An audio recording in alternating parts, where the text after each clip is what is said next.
پہلے تو میں بریلویوں کو ان کے گھر کا حوالہ دیتا ہوں. ان کے اعلیٰ حضرت نے غزوہ بدر اور احد کے کانٹیکسٹ میں جو صحابہ کرام شروع میں ریلیکٹنٹ تھے ان کے لیے لفظ ترجمے میں استعمال کیا ہے, تم نے نامردی دکھائی. نامرد کسے کہا جاتا ہے؟ ٹرانسجینڈر کو. تو یہ کہیں گے نہیں اعلیٰ حضرت کے کہنے کا مطلب یہ نہیں تھا کہ وہ ٹرانسجینڈر تھے, کہنے کا مطلب تھا کم ہمتی. تو اگر اعلیٰ حضرت جو عاشقوں کا امام بنا ہوا ہے, خود سے انہوں نے بنایا ہوا ہے, وہ یہ کہے کہ نامرد صحابہ کو, تو یہ کیا کہیں گے؟ ٹائم قیامت تک بریلویوں کو مرے زندہ جواب دیں. مرزا منگول جیلمی نے اعلیٰ حضرت امام احمد رضا خان فاضل بریلوی علیہ الرحمۃ والرضوان کے ترجمہ قرآن کنز الایمان پر ایک مرتبہ پھر اپنی کم فہمی، اپنی جہالت، اپنی ہٹ دھرمی، یا یوں بھی کہہ سکتے ہیں کہ اپنے بغض و عناد اولیاء اللہ رحمہم اللہ کے سبب ایک اعتراض کیا. یعنی کہ ترجمہ کنز الایمان پر اعتراض کرتے ہوئے سورہ آل عمران کی آیت نمبر 122 کے ترجمے میں اس منگول جیلمی نے کہا کہ یہاں پر جنگ بدر و احد کے کانٹیکسٹ میں اعلیٰ حضرت رحمۃ اللہ علیہ نے معاذ اللہ ثم معاذ اللہ صحابہ کرام رضوان اللہ تعالی علیہم اجمعین کو نامرد کہا ہے. نعوذ باللہ من ذلک. علاوہ ازیں اس کے اپنی اس کذب بیانی کا سہارا لیتے ہوئے اس بہتان تراشی کے بعد اب آگے اس نے اپنی مکاری کا سہارا لیا اور جو وضاحت پیش کی جا سکتی تھی، جو توضیح دی جا سکتی تھی، جو تعویل نکالی جا سکتی تھی، اس دروازے ہی کو بند کر دیا، اس لیے کہ بہرحال کسی طرح سے میری یہ بات ثابت ہو جائے کہ اعلیٰ حضرت رحمۃ اللہ علیہ نے صحابہ کرام رضوان اللہ تعالی علیہم اجمعین کی شان میں گستاخی کی ہے. یہ ایک ناقص کوشش کرنے کے بعد یہیں پر بات موقوف نہ کی، پھر اس کے بعد جس طرح سے عربی میں مہارت دکھانے کی چاہ میں یہ چماٹ کھا کر واپس آیا تھا، ایسے ہی انگریزی زبان میں بھی اس نے اپنی کیا مہارت ہے اس کا اظہار کر دیا، یہ کہتے ہوئے کہ نامرد یعنی ٹرانسجینڈر.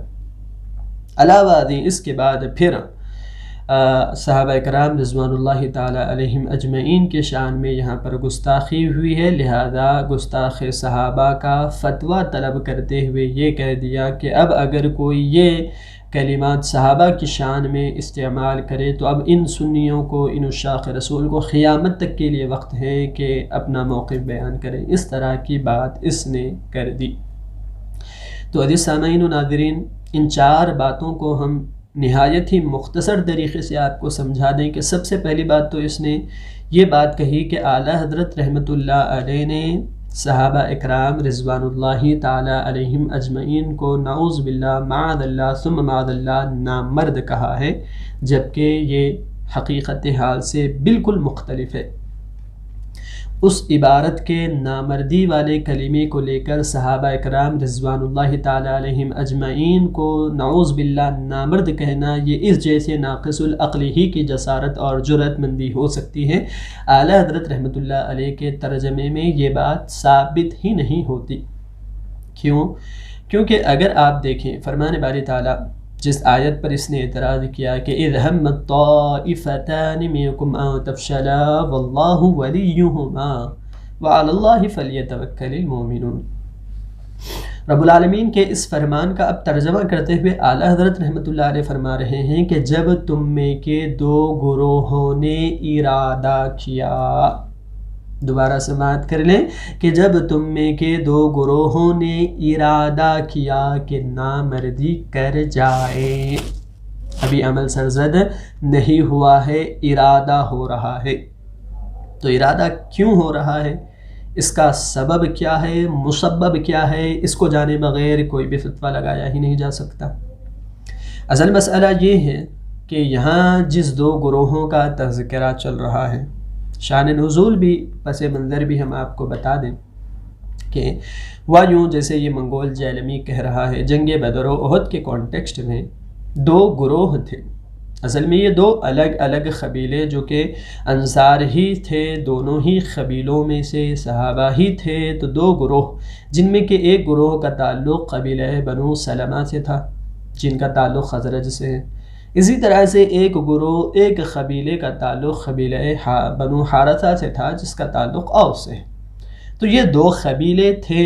ہوا یوں کہ یہاں پر اصل میں ایک نامرد نے اپنی نامردی دکھائی. وہ نامرد کون تھا؟ وہ ایک منافق عبداللہ بن ابی بن سلول نامی منافق تھا. اس نے نامردی دکھائی. یہ اس غزوے سے پیچھے ہٹ گیا اور اس کو دیکھ کر صحابہ کرام رضوان اللہ تعالی علیہم اجمعین کے ان دو گروہوں کا ارادہ ہوا. ابھی عمل سرزد نہیں ہوا. کسی صحابی رسول صلی اللہ علیہ وآلہ وسلم نے اپنے کم ہمتی کا مظاہرہ پیش نہیں کیا. کسی نے بھی اپنے قدم پیچھے نہیں ہٹائے. اللہ نے ان کی نصرت فرمائی. نصرت الہی ان کے ساتھ تھی. واللہ ولیہما. تو بہرحال اب یہاں یہ بات بتانا ہے کہ جس نفوس قدسیہ سے جو عمل سرزد ہی نہ ہوا ہو ان پر اس کلمے کا صدور بھی محال ہے. تھوڑا عام الفاظ میں اگر ہم آپ کو سمجھائیں، اگر آپ نے سفر کرنے کا ارادہ کیا، آپ نے سفر کرنے کا ارادہ کیا تو آپ کو کوئی مسافر نہیں کہے گا.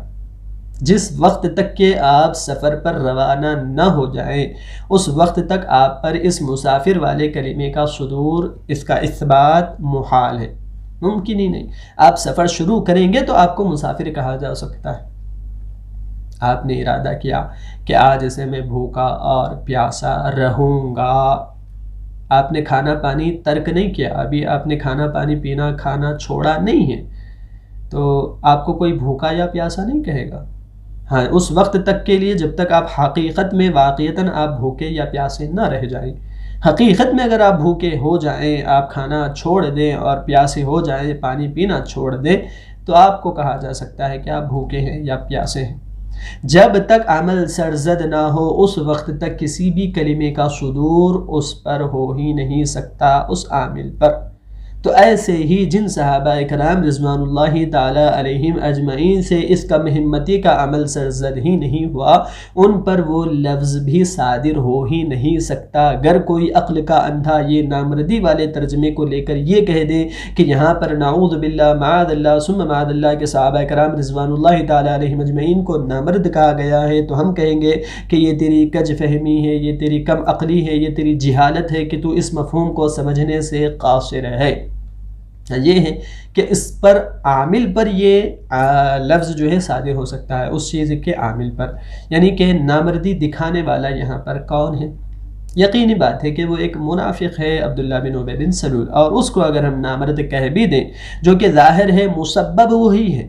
صحابہ کرام رضوان اللہ تعالی علیہم اجمعین کا یہ ارادہ ہوا، یہ سبب کیا پایا گیا؟ اس کا مسبب یہی ہے. یہی منافق کی وجہ سے ان گروہوں نے ارادہ کیا تھا. اس منافق نے یہ عمل سرزد کیا، اس پر عمل پیرا ہوا، لہذا اس منافق کو نامرد کہہ بھی دیا جائے تو کوئی خلاف ادب بات نہیں ہوتی. اسی کے ساتھ جو بہتان تراشی کے بعد اس نے اپنی مکاری کا سہارا لیا، ہمیشہ ہی کی طرح عمدن یہ بات اس نے نکال دی کہ جو مفہوم نکل سکتا تھا، جو حسن ظن بندہ اپنے مومن بھائی سے رکھتا ہے، یہ تو پھر بھی ایک اللہ کے ولی ہیں، کروڑوں دلوں میں دھڑکنے والے ایک سنیوں کی جان اور سنیوں کی پہچان ہے. تو اعلیٰ حضرت رحمۃ اللہ علیہ کے خلاف یقینی بات ہے عوام سنے گی نہیں، یہ جانتا ہے. اس لیے جو یہاں پر ممکن تھا، جو گنجائش تھی معنی نکالنے کی، اس کو ہی اس کی نفی کر دی. در حقیقت قاعدہ اور اصول کے حساب سے اگر دیکھا جاتا تو اس مرزا منگول جیلمی کو چاہیے تو یہ تھا کہ یہ یہاں پر دلیل پیش کرتا. کس طرح کی دلیل؟ کہ نامرد سے مراد یا نامردی سے مراد کم ہمتی لے جانا ممکن ہی نہیں ہے، لیا جانا. اگر کوئی اس طرح کی دلیل پیش کر دیتا، یہ کہہ دیتا کہ یہاں حقیقت میں صحابہ کی گستاخی ہی ہوئی ہے، چونکہ یہاں نامردی سے مراد صحابہ ہی کو نعوذ باللہ نامرد کہنا پایا گیا ہے، یہاں کم ہمتی مراد لی ہی نہیں جا سکتی ہے، اس پر تو چاہیے تھا کہ دلیل پیش کرتا. دلیل پیش نہ کی بلکہ پھر سے اپنی مکاری کا سہارا لیا اور انگریزی زبان میں نہ معلوم کہاں سے یہ نکال کر لایا، ٹرانسجنڈر کا ترجمہ اس نے کر دیا. آپ کے اسکرین پر تو اسکرین شاٹس ہم دکھائیں گے، اس لیے نہیں کہ ہم اس کو حجت بنا رہے ہیں یا دلیل قطعی. آپ کے سہولت کے خاطر آپ اگر اردو ٹو انگلش یا انگلش ٹو اردو کسی بھی طرح کی ڈکشنری اٹھا کر دیکھ لیں، نامردی 2 کلمات ہیں نامردی کے لیے، امپیوسنس ہے یا پھر کوورڈائس ہے۔ اب اگر آپ امپیوسنس یا کوورڈائس اس انگلش کلمات کو اردو میں ٹرانسلیٹ کریں یا ان کا اردو میں ترجمہ دیکھیں، اسکرین پر ممکن ہے نظر آ رہا ہو، ان دونوں ہی کلمات کا وہی معنی ہے، یعنی کم ہمتی دکھانا، بزدلی دکھانا یا نامردی دکھانا۔ لیکن اس ترجمے سے، اس معنی سے نعوذ باللہ صحابہ کرام رضوان اللہ تعالی علیہم اجمعین کو نامرد نعوذ باللہ کہا ہی نہیں جا سکتا ہے، نہ اعلیٰ حضرت رحمۃ اللہ علیہ نے کہا ہے، چونکہ آخر میں پھر اس نے یہی مطالبہ کر دیا کہ اگر کوئی اس طرح کہے تو ان کے لیے کیا کہیں گے، اب گستاخی صحابہ کا فتویٰ نکالو، اس طرح کی اس نے باتیں کی ہیں۔ ہم کہہ دیں گے کہ چونکہ یہاں صحابہ اکرام رضوان اللہ تعالی علیہم اجمعین پر یہ کلمہ صادر ہو پانا ممکن ہی نہیں ہے، محال ہے، مسبب پر اس کلمے کا اطلاق ہوگا، مسبب منافق ہے، منافق کے لیے نامرد کا کلمہ یقینی طور پر نہ چاہتے ہوئے بھی اسی پر وہ صادر ہوگا، چونکہ حقیقت حال دیکھا جائے تو عمل پیرا ہونے والا اس نامردی پر وہی منافق تھا۔ نہ ہی ہم نے کسی نامردی کو ٹرانسجنڈر کا ترجمہ کسی ڈکشنری میں دیکھا ہے۔ دونوں ہی ڈکشنریوں کی آپ کو ہم انشاءاللہ العزیز نیچے ڈسکرپشن میں لنک دے دیں گے، ڈاؤن لوڈ کر کے بھی آپ اس کو دیکھ سکتے ہیں۔ تو بہرحال خلاصہ کلام یہی ہے کہ اگر اس نے یہ کہہ دیا ہو کہ ادب والا ترجمے کا اگر تم دعویٰ کرتے ہو تو یہاں پھر ادب کو ملحوظ خاطر کیوں نہیں رکھا گیا، تو ہم کہیں گے کہ چونکہ یہاں پر ایک مسبب کی ذات منافق کی تھی، یہاں پر بہتر تو یہی تھا کہ یہاں ایسا ہی کلمہ استعمال کر دے، چونکہ اس کی ذات بھی ایسی ہی تھی، نفاق سے بھری ہوئی تھی، لہذا یہاں پر بھی کوئی خلاف ادب ترجمے کا استعمال کیا ہی نہیں گیا ہے۔ یہ تمہاری اپنی کج فہمی ہے کہ تم اس کو سمجھنے سے قاصر ہو، یہ تمہاری اپنی مکاری ہے کہ جو مفہوم نکل سکتا ہے اس کی ہی نفی کر دو تاکہ اپنی بغض و عداوت کا تم اچھی طرح سے اظہار کر کے لوگوں کو اپنی طرف راغب کر سکو۔ یہ سب چالیں تو آج عوام اچھی طرح سے سمجھ چکی ہے۔